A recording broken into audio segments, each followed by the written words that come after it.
it's another day to be happy, another day to make lots and lots of impact, but that depends on you. How prepared are you? Good morning to you. 6 minutes gone past 11 this lovely morning, and it's Tuesday already, the 17th day of February 2026. How are you today? I trust you're doing great, and I believe that everything is well with you. Most importantly, learn to pay more attention to your health. That's the message I try to preach whenever I come behind the MIC.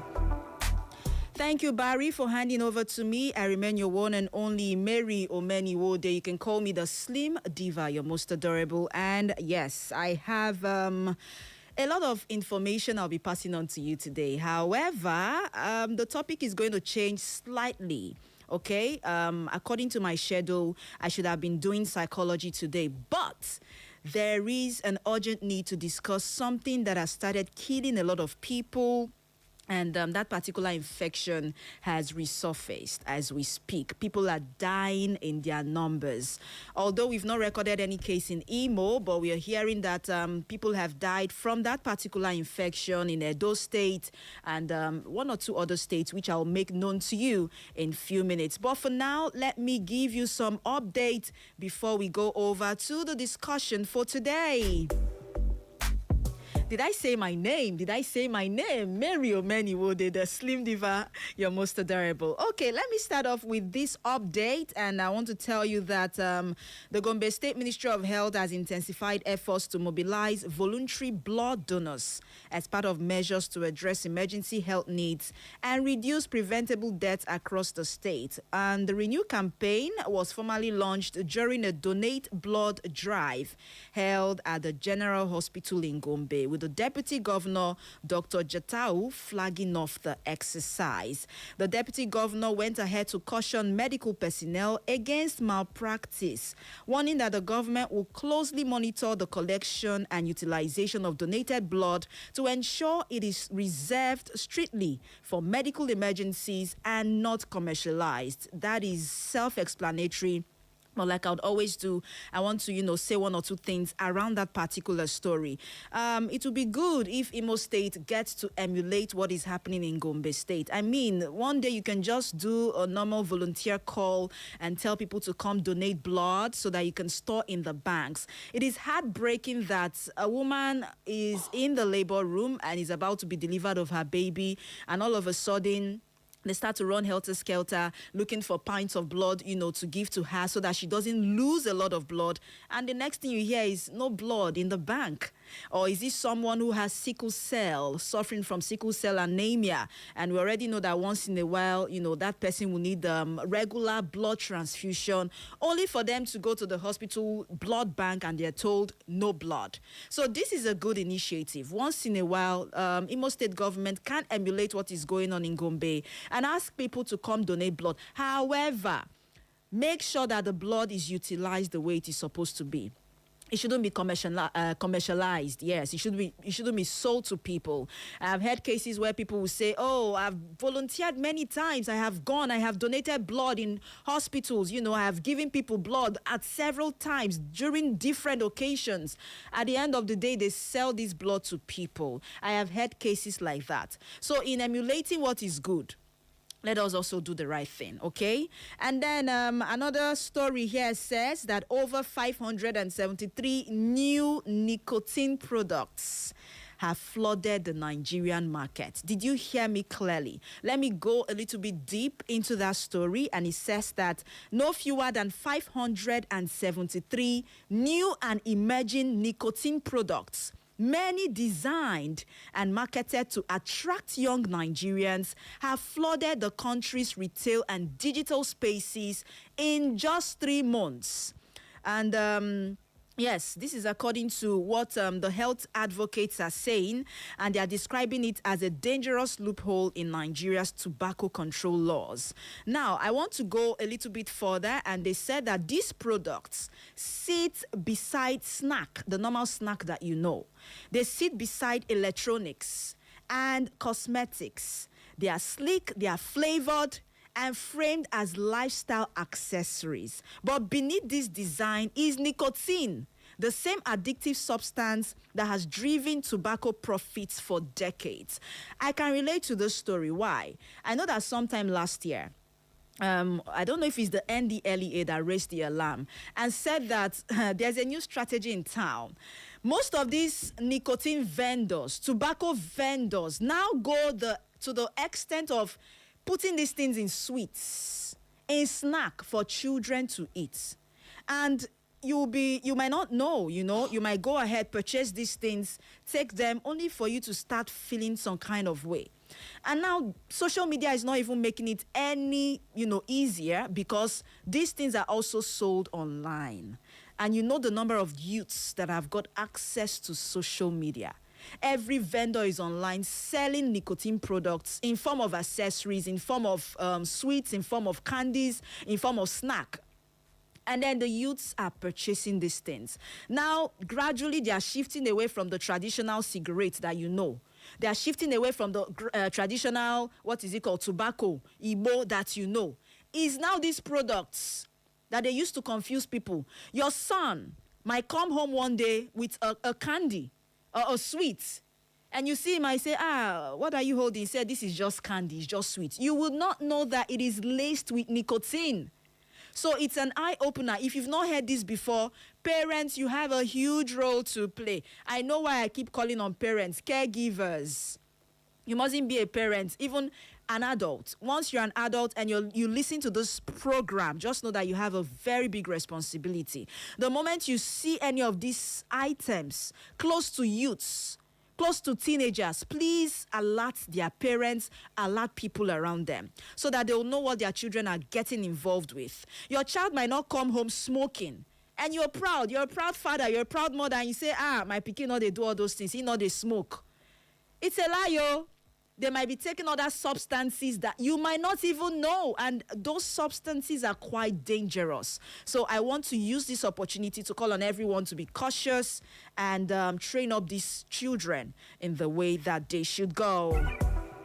Okay, I have a lot of update, but I'll stop there and let's quickly go over to the topic for today. And guess what? Like I said, I actually wanted to do something on psychology, but stumbled on this morning, and I thought it wise to bring it here to inform the public of what is happening. As I speak with you, LASSA fever has resurfaced. We keep playing that PSA here, LASSA fever, keep your living space clean, blah, blah, blah. Do you even listen to it at all? Some people don't listen to it. They just feel we play those things because we want to, buy time or something. No. LASSA fever is something that comes up almost every year, almost, every 6 months or so. I really don't know the statistics. However, the saddest part about this particular one is that it has resurfaced, and the report we are getting is that people are dying in their numbers from LASSA fever as I speak to you, including health workers. So if health workers can be dying from LASSA fever, then who am I? Who are you? So what do? I want us to talk about this today. Let me refresh our minds, refresh our memories, and tell us exactly what LASSA fever is again. And then try to remind you of one or two things to put in place so that we do not keep losing our loved ones to LASSA fever. Now, according to the Nigeria Center for Disease Control, NCDC, and Prevention, they said yesterday, actually, they raised the alarm over a sharp spike in LASSA fever infections, confirming that new cases have surged by 57% in just 1 week, as the country has recorded 31 deaths within the 5 epidemiological weeks of 2026.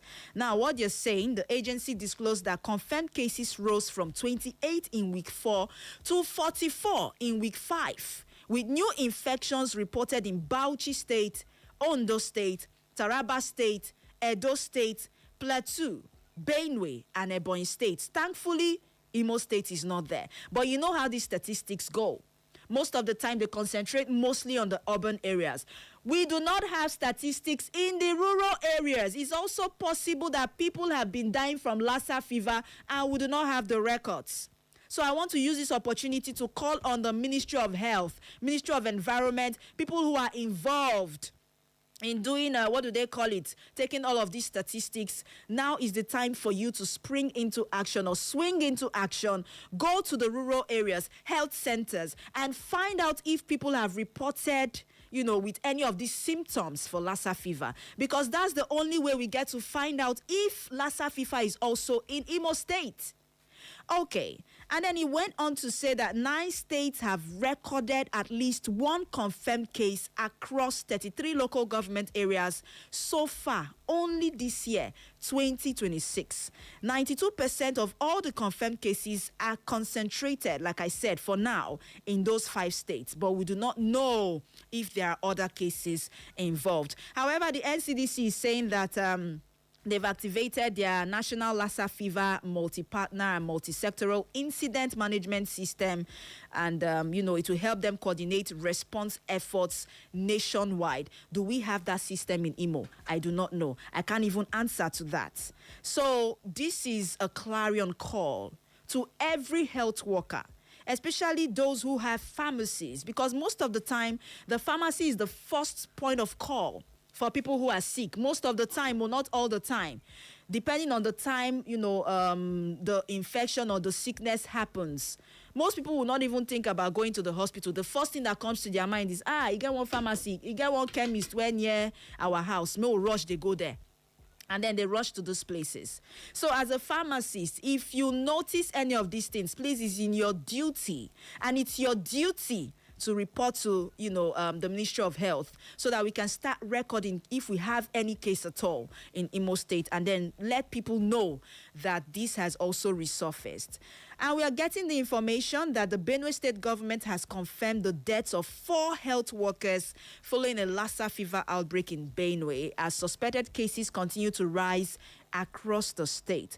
According to the State Commissioner for Health and Human Services, Paul Oguche, disclosed this yesterday while briefing newsmen on the latest situation, and he recalled that the state had officially declared an outbreak weeks earlier after recording 53 suspected cases and 3 deaths.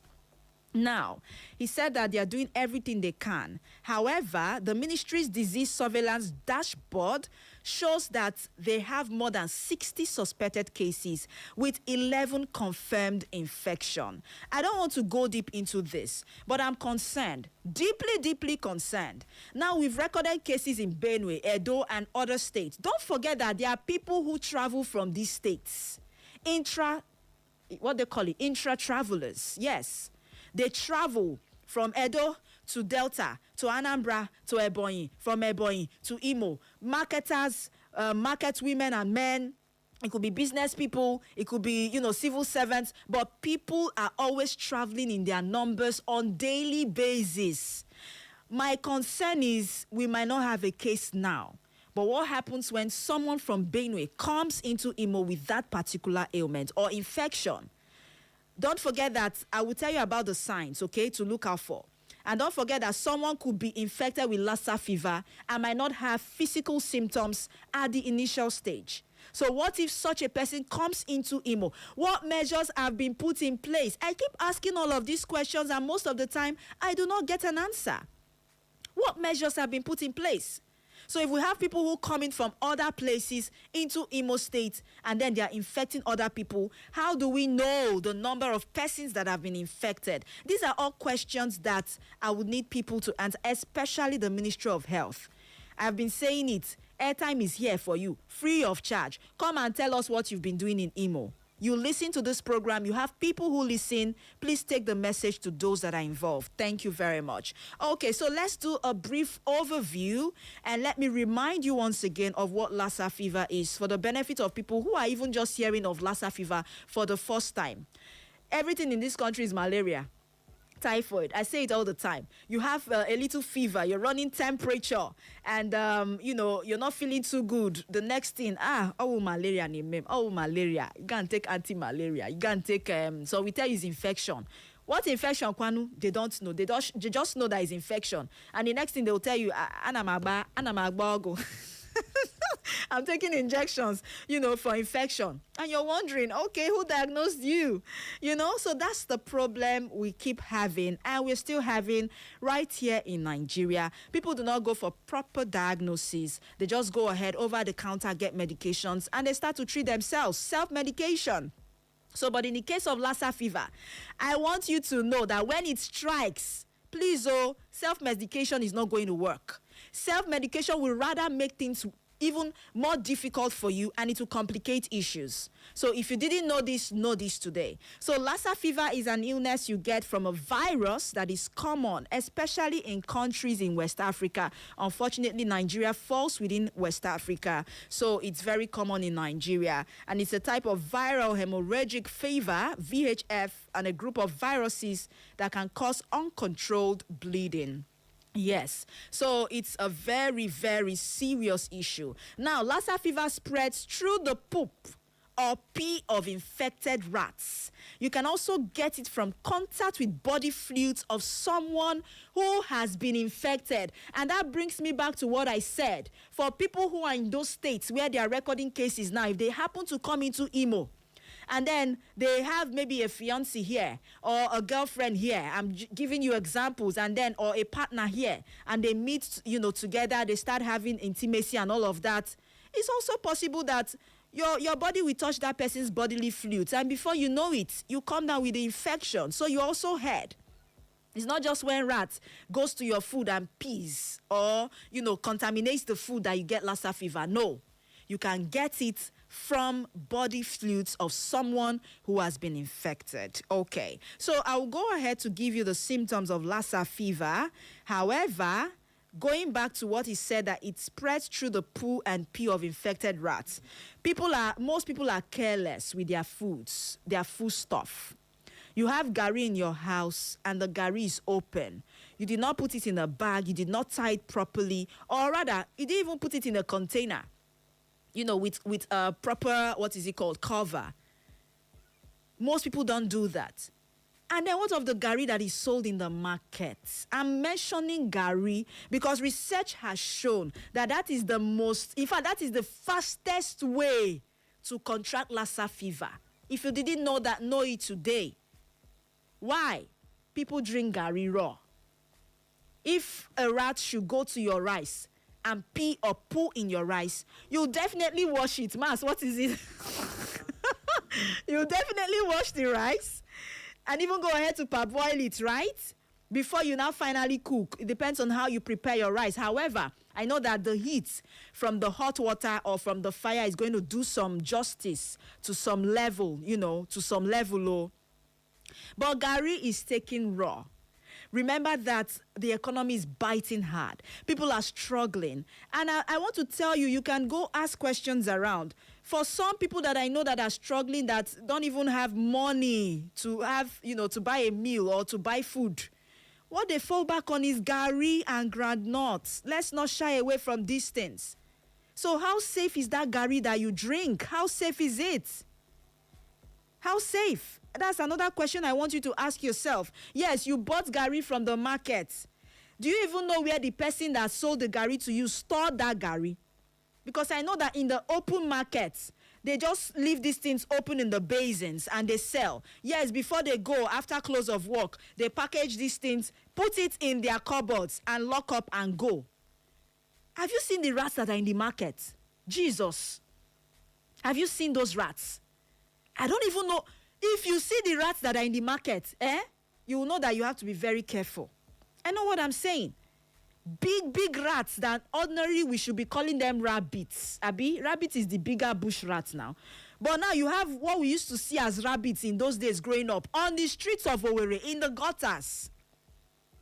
I don't want to talk about Douglas because Douglas is their zone. And then we have some people living with rats as big and as massive as those sizes I'm talking about, living comfortably. And when you talk, they'll tell you, these ones, they are our neighbors, so they've been here for ages. The harm that these things are doing to you, what have you done to mitigate those rodents from coming close to your house? What have you done? Funny enough, you put rat gum these days. Even the rat gum that we have, can no longer trap rats. So some rats will enter the rat gum and go off. I have experienced, this is not what somebody told me, I have seen it. And then you put rat poison. Some rats that I know will go, remove the crayfish, remove the crayfish from the poison, eat the crayfish and still leave. Nothing will happen to them. That is the level we are in right now. To tell you that even the rats have become resistant to most of the poisonous substances that we give to them. The rats that we even have are even smarter now, very smart.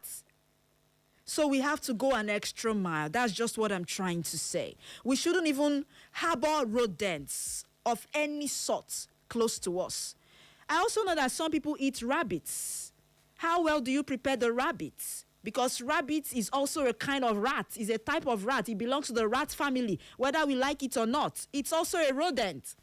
And it's possible that it can also have the LASSA virus. How well do you prepare the rabbits?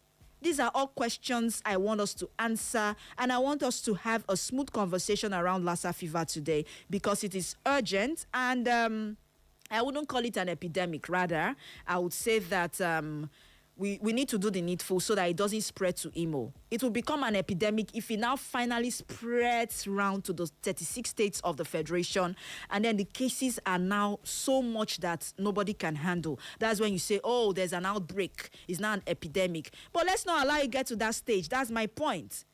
So there are so many symptoms to look out for when it comes to Lassa fever. About 80% of people with Lassa fever have mild symptoms. Number one, fever. And that's why I started by telling you, the moment someone has high temperature, don't say, on the way fever, on the way malaria, and you go and buy over-the-counter medication. Fever is the number one sign, number one symptom. Number two, fatigue, tiredness, excessive fatigue, which in actual fact, can mimic other signs and symptoms. You can have normal malaria and have fatigue. You can be stressed and have fatigue. So the moment you are having fever and fatigue, and then you have cough on top of it, these are also signs of malaria, right? Yes. And then you have sore throats. I know that we are still sliding into the rainy season, but somehow you agree with me that somehow this is still the dry season, and some people are already suffering from sore throats. And also headache. Now you see that these signs mimic the usual symptoms that you know. And that is why a lot of people misdiagnose and are dying as I speak to you, because they decided to take laws into their hands. And then another 20%, remember I said those signs I read out are for 80% of people with Lassa fever that have mild symptoms.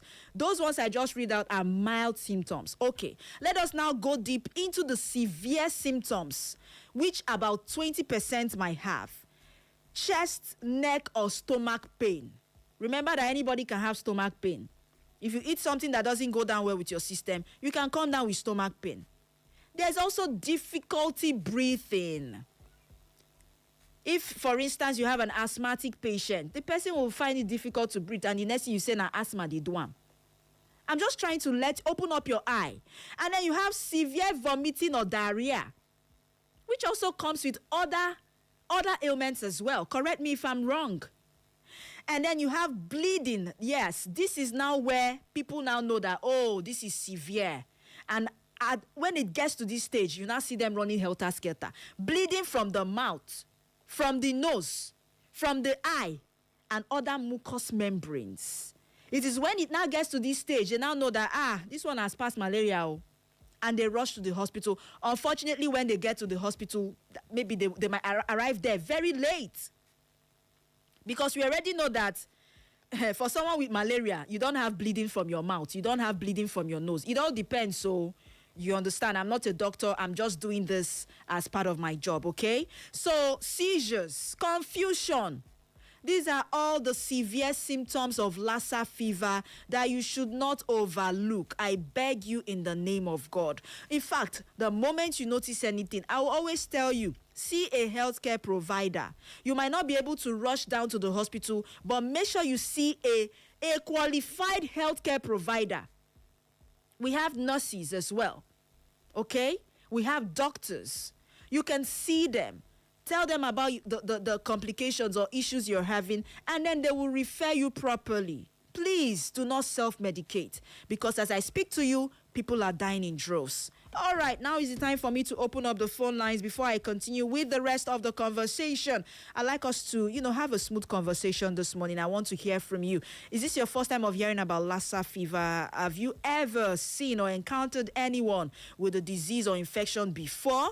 And if no, you have other things you want to add to what I have said, now is the time for you to call. 0911 20022, 0911 20022, or you call 0707 454 1014, 0707 454 1014, or you can alternatively send me a WhatsApp message on 0707 491 3438. We are live on Facebook at Echo FM 100.7 and on YouTube as well, Echo FM 100.7. The phone lines are buzzing. Hello.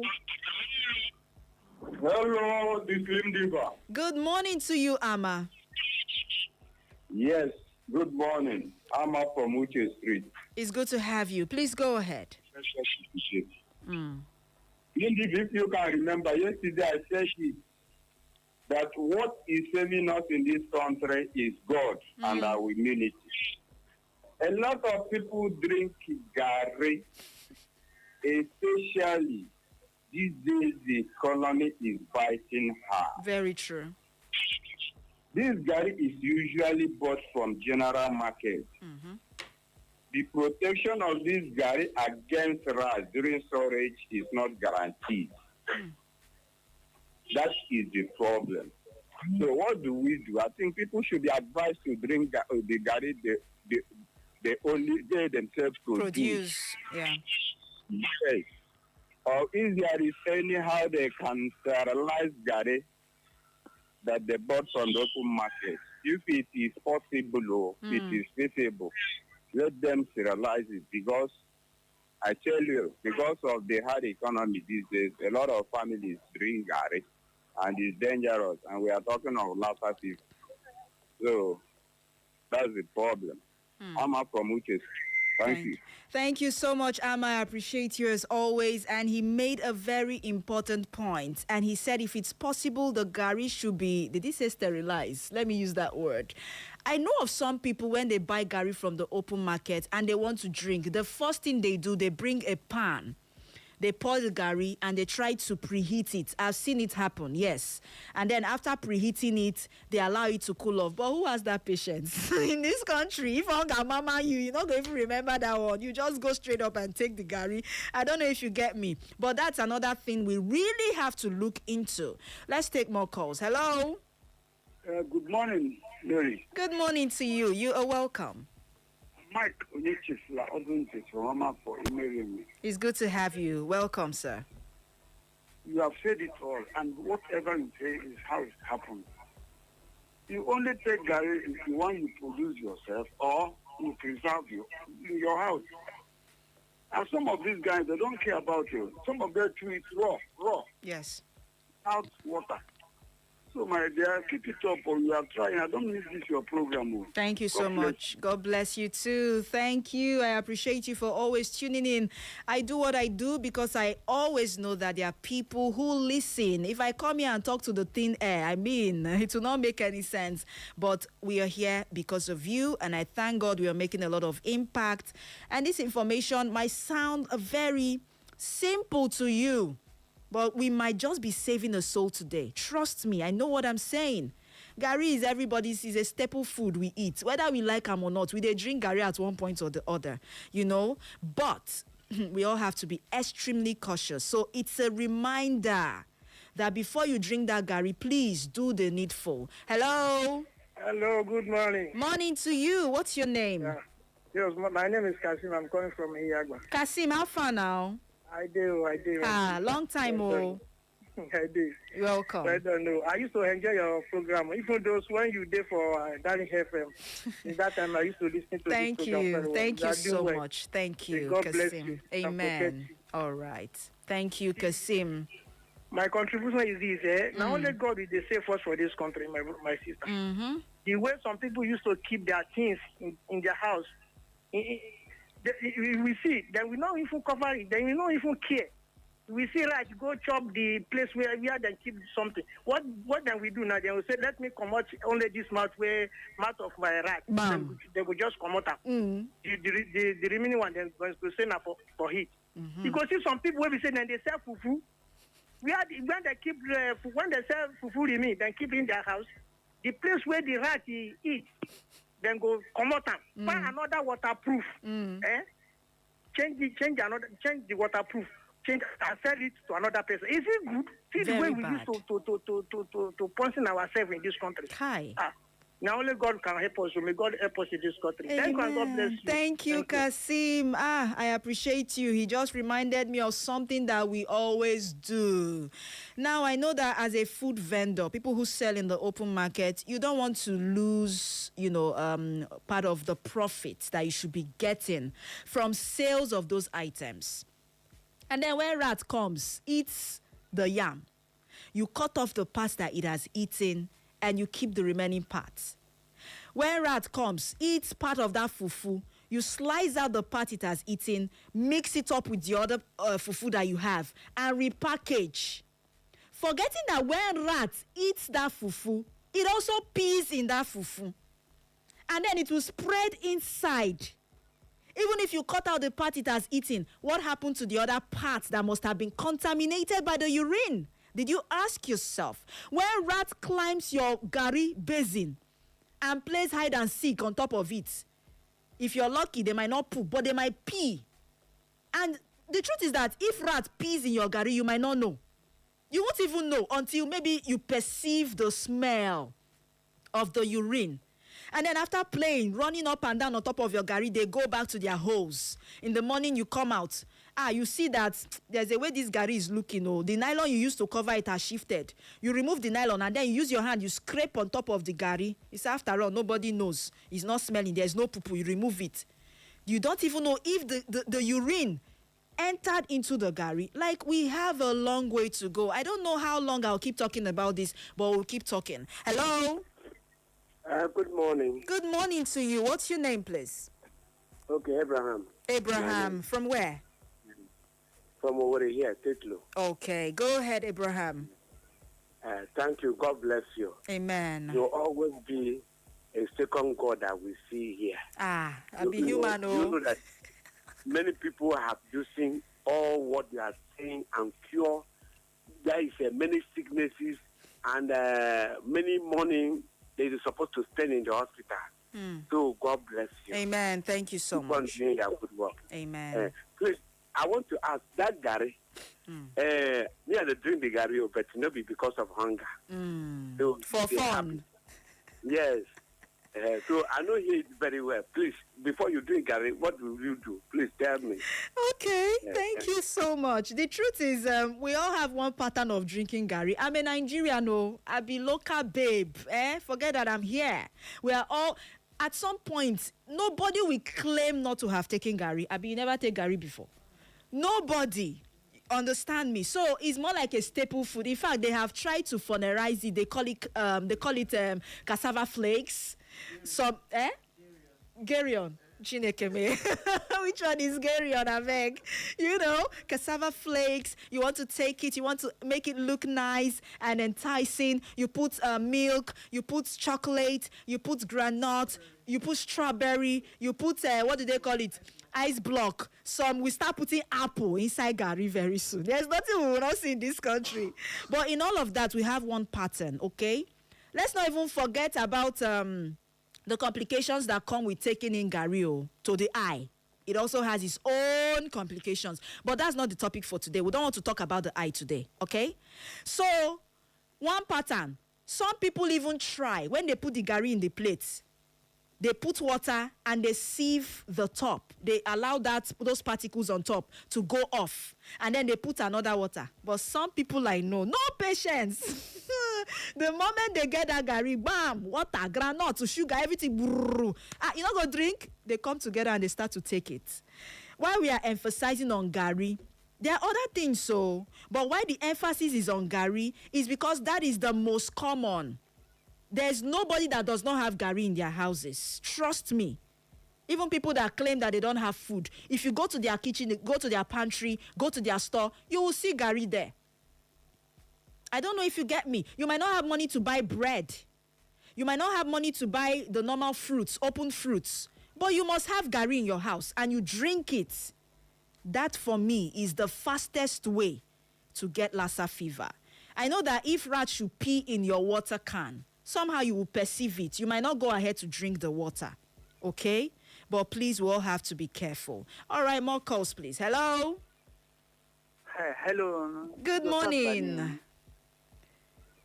Oh, no, I lost that call. Try as much as you can to call me back. Hello? Hello, good morning. Morning to you. Move far away from the radio set, I beg you. What's your name? My name is Chibike, calling from Amausa. Okay, go ahead. Yeah. This thing you're saying, I don't know what I'll say again. No.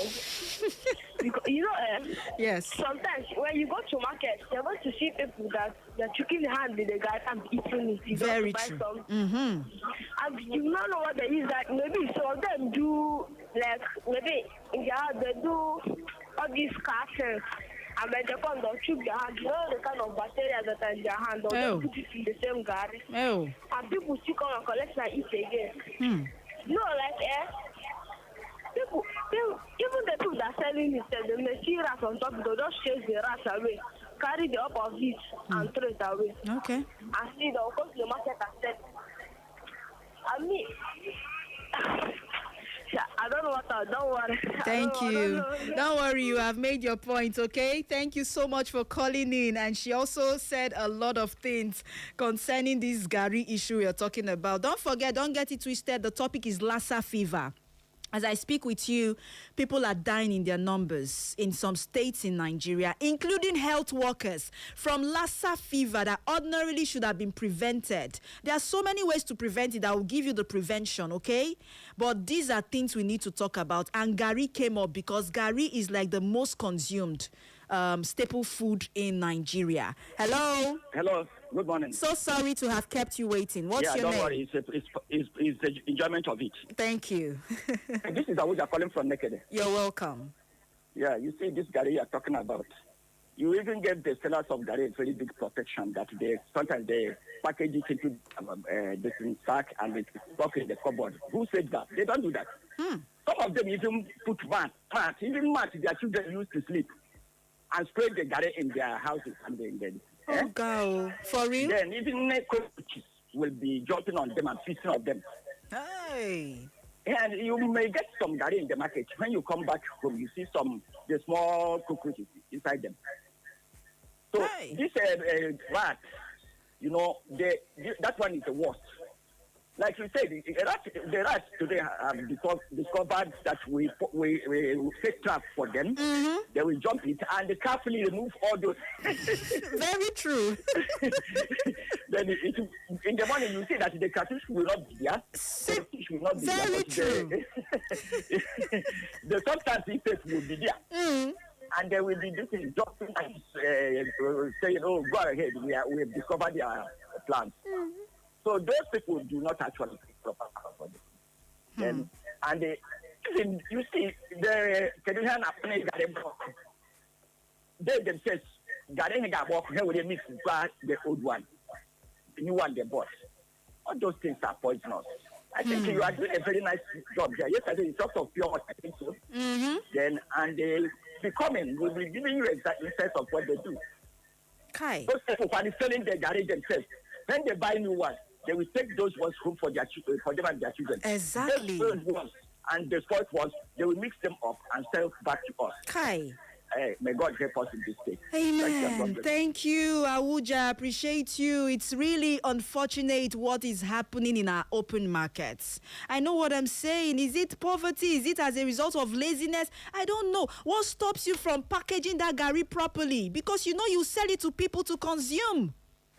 It's getting out of hand. These things sound simple. I keep saying it. Somebody will be there now saying, what is she talking about today? Lassa fever. She's talking about gari. Wait, it concern me. It concern you. Because most people in Owerri, in the urban areas, do not even know how to process gari. They don't have farms. They don't go to dig out cassavas to, process gari. Whether you like it or not, you find yourself in the open market. Even when you go to the shopping mall, you see those shopping malls that you see that package it nicely in nylons. They also got it from the open market. Go and do your research. They got it from the vendors. So don't say, I don't do open markets. I do shopping mall. You want to place yourself on that level. I don't do that. I don't do all of those things. You and who I don't do. I buy from the shopping mall. That shopping mall that you even go to, go and ask them where they source for their gari, and they will tell you. So it's a serious issue. So yesterday I talked about sachet water. I talked about bottled water. Today is gari in line with Lassa fever. I don't know what tomorrow will be, but these are urgent issues we need to address. Because the year just started off. People should learn to do the right thing. Thank you very much. Hello? Hello. Good morning to you. Name and location, please. My name is Uche. I'm calling from Omuguma. It's good to have you. Oh, my. Please, you have to move away from your radio set or I'll yank you off. The whole back is too much. Okay. How are you doing? Very well. Thank you. Go ahead. I'm very, very happy for this topic you brought up today. Thank you. It's a lesson to the world. It's not your. Okay. So let me continue with that. God will bless. I just want to appreciate what you're doing. Okay. I appreciate you too. Thank you. Thank you for tuning in. Now, don't forget that people do not just consume gari just like that. Most of the time, it goes with your delicacies. It could be beans. It could be moi moi. It could be, what again, remind me, akara.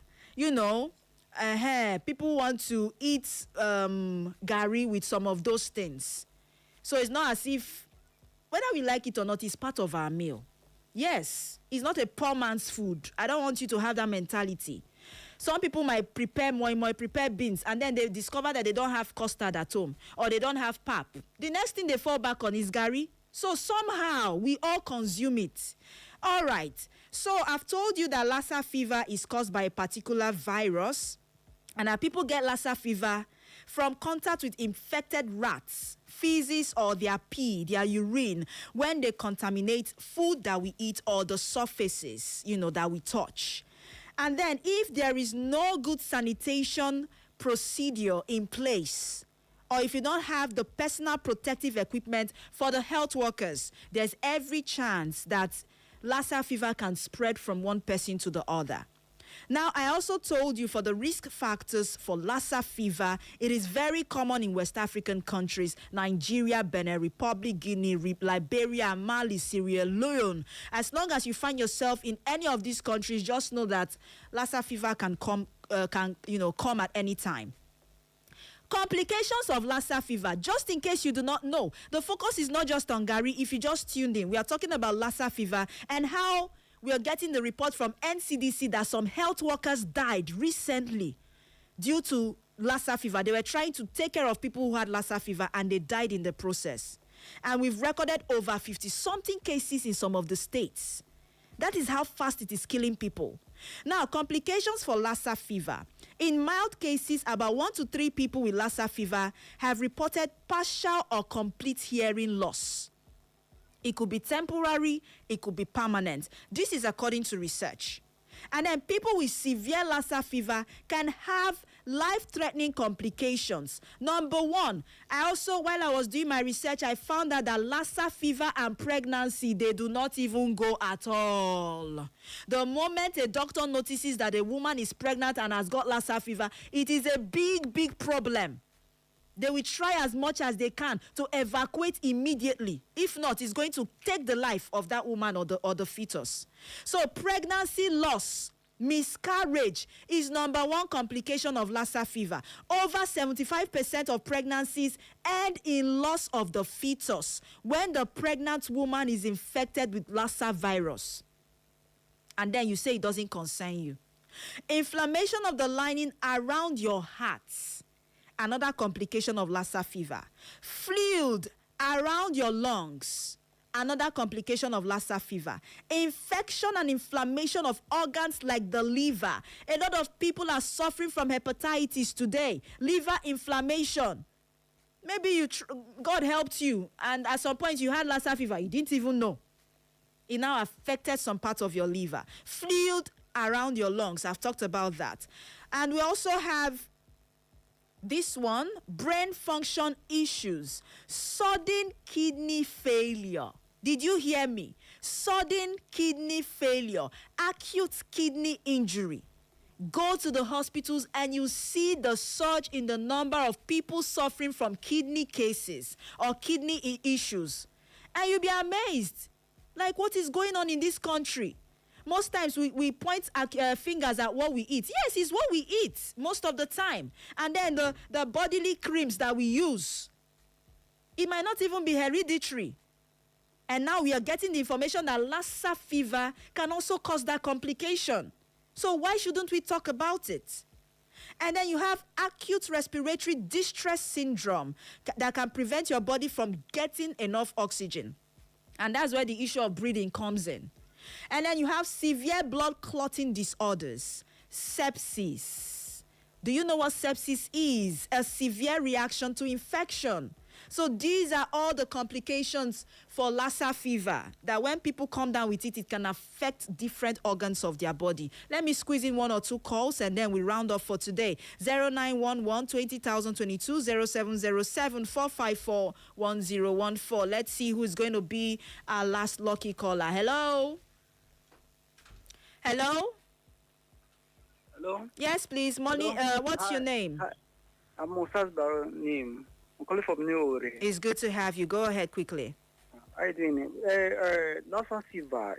I don't think that it's going to be too big stopped by now. But in the sense that the majority Gary we bought from market, enough, almost, let me just say 90% of it, the check square, there's fresh it on it. Oh, Chim. Of course. So it's not that easy to ship it out if you don't observe it. So please, like my colleague now in my office now is a little bit sick and it's not that easy. Okay. So please, so just let me call and inform. Okay. Thank you. And inform us to talk about it. What do you want us to do? Of course. Let we be alert. Okay. Thank you so much. And please tell your colleague to go straight to the hospital. I beg you to do a proper diagnosis and find out what is wrong with him or her. Because even you people are at risk if you don't know what is wrong with your colleague, okay? And then you're asking, how can you get diagnosed? When you go to the hospital, the doctors will do they'll send you to the laboratory, you do a blood test, you do a throat swab, you do urinalysis and lumbar puncture and so on and so forth. I'm not a doctor, I don't want to go. However, let me remind us that Lassa fever can look like other illnesses like malaria, the dengue, and even Ebola. So most of the time, it is very difficult to diagnose. Okay, that is why you have to go to the hospital. And if they find out that you have Lassa fever, yes, of course, there are treatments in place and management techniques that they will tell you and give you and tell you what to do. For pregnancy, like I said, please, pregnant women need special care. Don't even risk yourself. Please, those things I mentioned, you see Gary and all of those things that you take raw, that you know that it usually gets exposed in the open. Don't even take it if you're pregnant. Avoid it if you can, for now at least, until you have your baby. Biko, so we don't skip recording cases of miscarriage and all of that. Okay, so for prevention, there are a lot of things you can do. Avoid contact with rodents. It's as simple as ABC, but even as simple as it sounds, the truth is that most of us cannot do away with rodents. I remember while I was growing up, back then, in my grandmom's house, my grandmom would always set traps, I don't know, Mas, do you know those traps? Olden days traps that they used to catch rats. We don't see any of those, around anymore. And then you'll be sleeping and you hear, bam! You remember? Oh my God. And then you hear, bam! All of us will be jubilating. It has caught a rat. But you hardly see those traps now. Why? Because it's also a hazard. You can have a small child around and the small child will go and put hand there and something will happen. You get. So they now advance to rat gum and rat poison and all of that. But please, in all of these, avoid contact with rodents, especially in areas where Lassa fever is common. Keep your living spaces clean. Your food should be in closed containers. I beg you, do not even keep food particles around so that you don't attract rats and other pests. Wear protective covering if you are a health worker. If you're caring for someone who has LASSA fever. In fact, you shouldn't be caring for someone who has LASSA fever in the house. That person should be cared for in the hospital. And as part of this protective gear or protective covering, you have the mask, you have the gloves, the gown, the boots, and so on and so forth. And then if you are infected with LASSA fever, please isolate yourself. Stay away from other people. Like I said, apart from what you put into your mouth, you can also contract LASSA fever from the droplets from other people. I think I'd have to stop here. So please, in drinking that gari, it's either you prepare it yourself, I beg you. Or if you cannot prepare it yourself, make sure you're looking out for vendors that are very neat. When I mean very neat, I know that most times you go to the open market, we are all trying to meet up with time. Everybody is rushing. And most of the time I ask myself, where are these people even rushing to? You know, take your time. Look for a vendor that is very, very neat. Look out for how the person packages their products. Okay? I know that most of the time we try to be careful, but we cannot be too careful. At the end of everything, our lives are still, in the hands of God. So pray about it. Yes, pray for protection as well. I'd like to stop here. Thank you so much. Can I take a breath of fresh air? I'll see you again tomorrow. And yes, the topic I was supposed to treat today will be moved to tomorrow because I had to bring you the issue of LASSA fever because it's urgent and I needed, to actually raise the alarm as well. Thank you so much for listening. At noon, we'll bring you the news at noon.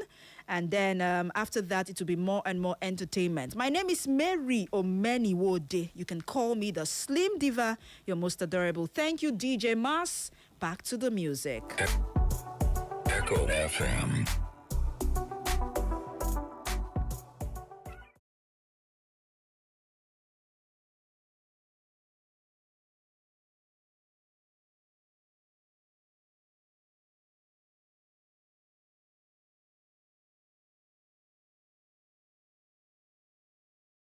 Yo, what's up? Baby, let's go. Echo FM. Don't touch that dial. We are the fresh news people. Echo FM 100.7.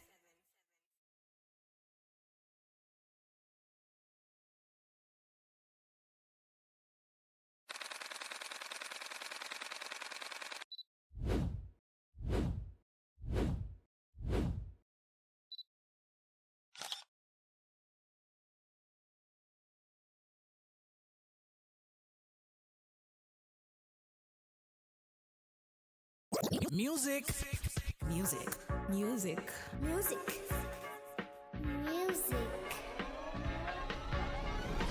Music just the way you like it. We are Echo FM 100.7. The fresh news people. No station does it better like we do.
So what else are you looking for? We have all the shows and programs to keep you entertained and informed as you navigate your day. Keep your radio dial locked on Echo FM 100.7. Don't touch your radio dial.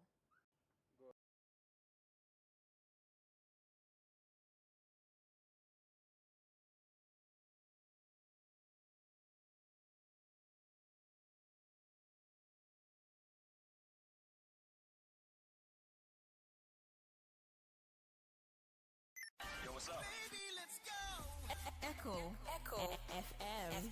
Don't touch that dial. We are the fresh news people. Echo FM 100.7.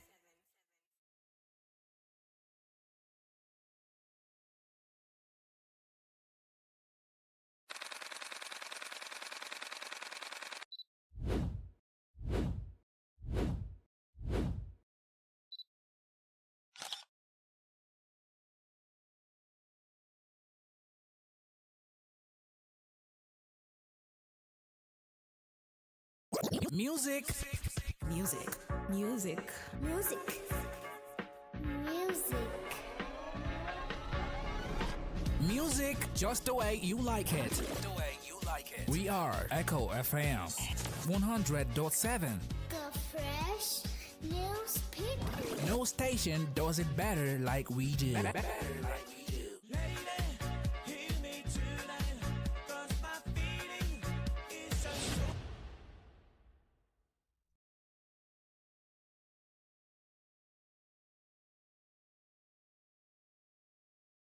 FM 100.7 Owerri, the station with fair and balanced reporting. My name is Mary Omeniwode, bringing you the latest news and breaking stories around the world this afternoon. Here are the headlines. Federal government operationalizes Medipool as national GPO to reduce cost of medicines. Alex Oti's government introduces digital system, monitors learning progress. Federal government to borrow 800 billion naira via February bonds. On the foreign scene, United Nations chief pushes for decolonization of Western Sahara and 16 territories. Oil prices rise as Trump warns Iran ahead of talks. And in the world of sports, Senegal coach hails Falconet's strength in World Cup qualifier defeat. We'll bring you details shortly. Please stay tuned.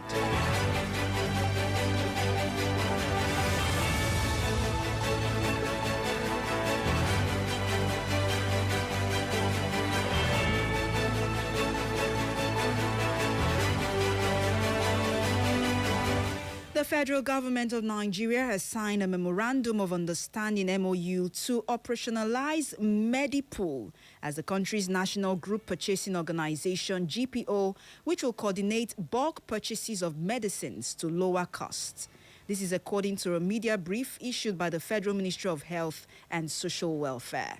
According to the Federal Ministry of Health and Social Welfare, operationalizing Medipool will allow for bulk purchasing, price negotiation, and improved quality assurance across Nigeria's health supply chain. The scheme aligns with key national priorities, including the Basic Healthcare Provision Fund, the Presidential Initiative to Unlock the Healthcare Value Chain, and the National Health Supply Chain Transformation.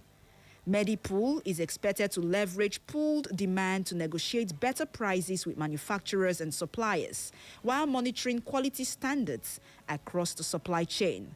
The initiative also supports the government's target of increasing local pharmaceutical production to meet a larger share of domestic demand. Meanwhile, the Abia State government has launched the Education Management and Information System (EMIS) and the Abia State Learning Identity Number, known as ABSLIN, initiatives to strengthen data management and improve learner tracking across the state. The Commissioner for Basic and Secondary Education, Goodluck Ubochi, disclosed this while briefing journalists on the outcome of the State Executive Council meeting in Umuahia. Mr. Ubochi noted that the initiative would allow the government to track each learner's academic progress from entry through the completion of basic education. Also speaking, the Commissioner for Information, Oke Kano, explained that the EMIS was designed to centralize and digitally integrate education data from both public and private schools. Mr. Kanu noted that the platform will store education data at the basic and secondary levels in a single database to support planning, measurable outcomes, and evidence-based policy decisions. He added that all public and private schools across the 17 local government areas had been issued secure login credentials to access the platform. And over to Lagos, where the Executive Secretary and Chief Executive Officer of the Lagos State Security Trust Fund has announced the deployment of 80 additional operational and patrol vehicles to security agencies across Lagos as part of activities marking his first 100 days in office. Speaking at a press conference in Lagos, the boss of the Lagos State Security Trust Fund, Ayo Ogunsan, stated that the fund has also commenced statewide repairs and restoration of abandoned armored personnel carriers to return them to operational use. He noted that the fund, established to mobilize resources from corporate organizations, public institutions, and well-meaning individuals to strengthen the security architecture of Lagos, remains strategic to the safety of lives and property in Nigeria's commercial nerve center. According to him, his immediate focus upon assumption of office was to strengthen the financial base of the fund through aggressive stakeholder engagement and strategic fundraising initiatives. And over to Taraba, where the State Police Command has reaffirmed its commitment to merit-based promotion and continuous capacity development for its officers in line with the vision of the force. The assurance was given in Jalingo during the decoration of officers recently promoted from the rank of Inspector to Assistant Superintendent of Police, ASP. The State Commissioner for Police, Betty Enekpe Isokpan, stated that the initiative reflects the resolve of the police leadership to motivate personnel and enhance effective policing and quality service delivery to the public.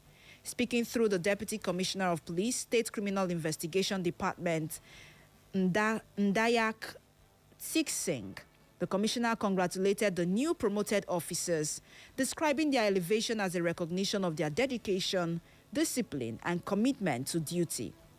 Responding on behalf of the beneficiaries, ASP Seth Edom expressed appreciation to the Inspector General of Police for his leadership and commitment to officers' welfare. He also commended the Police Service Commission for approving the promotions and assured that the officers would justify the confidence placed in them through renewed dedication, professionalism, and loyalty to duty. And it's exactly 8 minutes past noon. If you just tune in, you're listening to the global news right here on Echo FM 100.7. Here's a recap of the headlines once again. Federal government operationalizes Medipool as national GPO to reduce cost of medicines. Alex Oti's government introduces digital system, monitors learning progress. Federal government to borrow 800 billion naira via the February bonds. And UN chief pushes for decolonization of Western Sahara and 16 other territories. Oil prices rise as Trump warns Iran ahead of talks. In the world of sports, still to come, Senegal coach hails Falconet's strength in World Cup qualifier defeat. We'll bring you more details shortly. Please stay tuned. Echo FM.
So what else are you looking for? We have all the shows and programs to keep you entertained and informed as you navigate.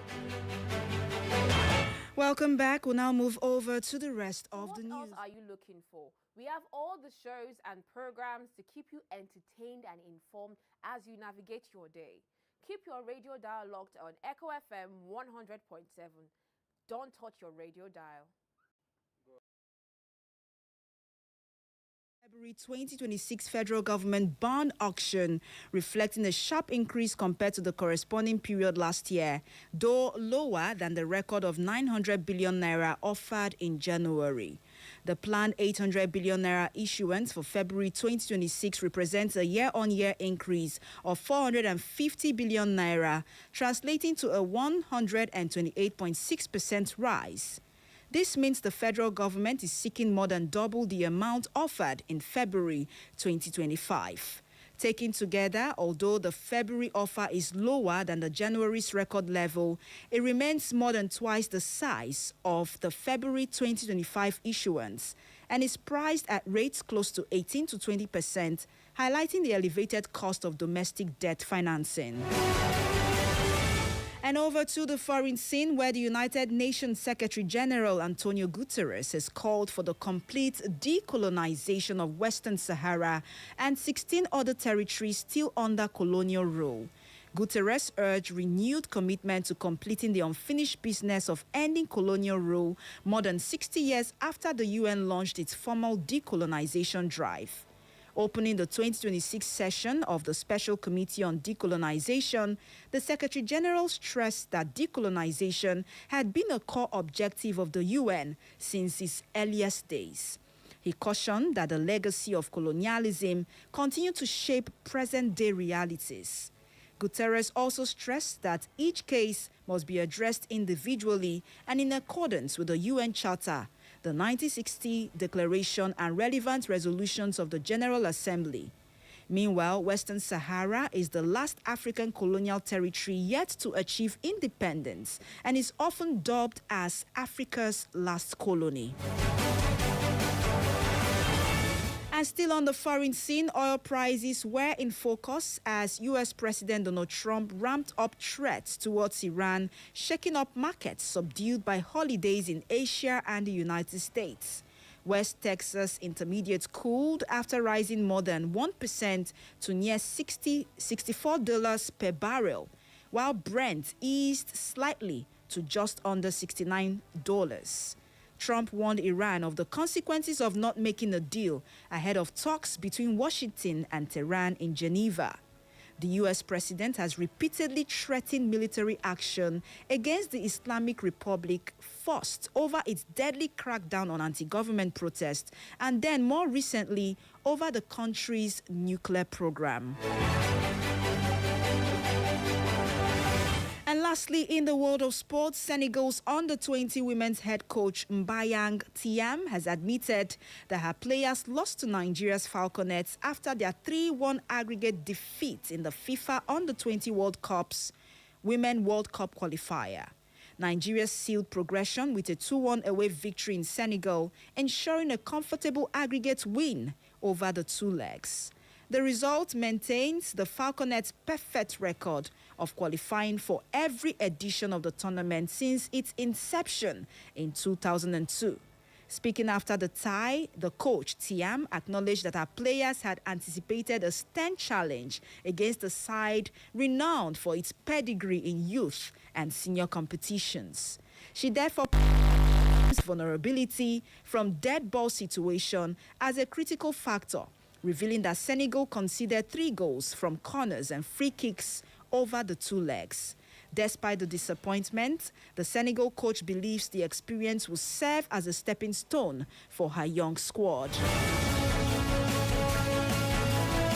And that's all for the Global News at noon this afternoon, as was edited by Benjamin Joseph. For more information and inquiries, please visit our social media platforms on Facebook at Echo FM and Echo FM 100.7, X Echo FM _Owerri, Instagram at Echo FM 100.7 and YouTube at Echo FM 100.7. You can listen to us anywhere in the world by logging on to www.echofm.net. That is www.echofm.net. My name is Mary Omeni-Wode. Thank you for listening. Do have yourselves a lovely afternoon. Good afternoon to you.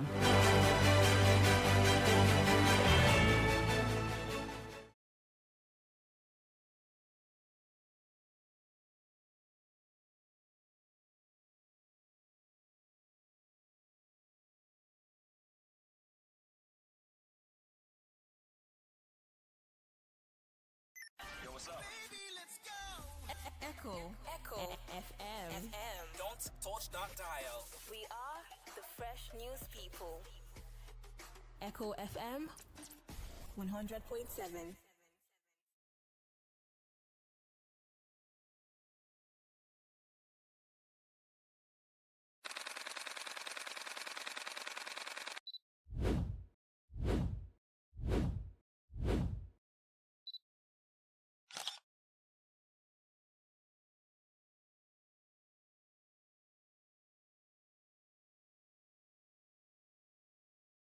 Music.